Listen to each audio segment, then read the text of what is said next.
5000 fidèles, un écran géant, de lourds moyens techniques, un rendez-vous annuel et studieux. Les exposés bibliques qui sont donnés donnent des conseils pratiques pour nous aider à faire preuve de courage. Et là, chacun prend des notes, s'il le souhaite, pour utiliser des conseils pratiques et appliquer dans sa vie. Pour ce reportage, l'accueil est particulièrement bienveillant et poli, mais surtout très encadré. Impossible par exemple de choisir une famille dans l'assemblée, ce sont les organisateurs qui nous la proposent. Mes parents m'ont élevé dans cette religion et depuis l'adolescence, j'ai moi aussi pris la décision de devenir témoin de Jéhovah. Et depuis, c'est un mode de vie pour moi. On est conscient aussi que les gens, par méconnaissance, ont des préjugés ou des a priori.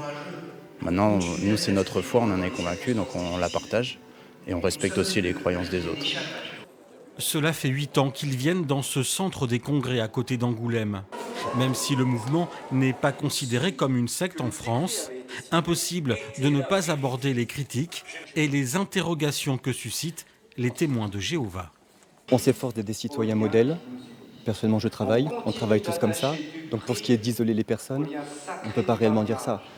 On s'efforce d'être des bons citoyens, d'appliquer les conseils de la Bible. Après, s'il y a des personnes qui n'apprécient pas forcément ce que l'on fait, on les respecte. Mais en tout cas, ce n'est pas notre souhait de nous mettre à l'écart. En Charente, on compte près de 1500 fidèles, un mouvement religieux qui fonctionne selon eux exclusivement grâce aux dons.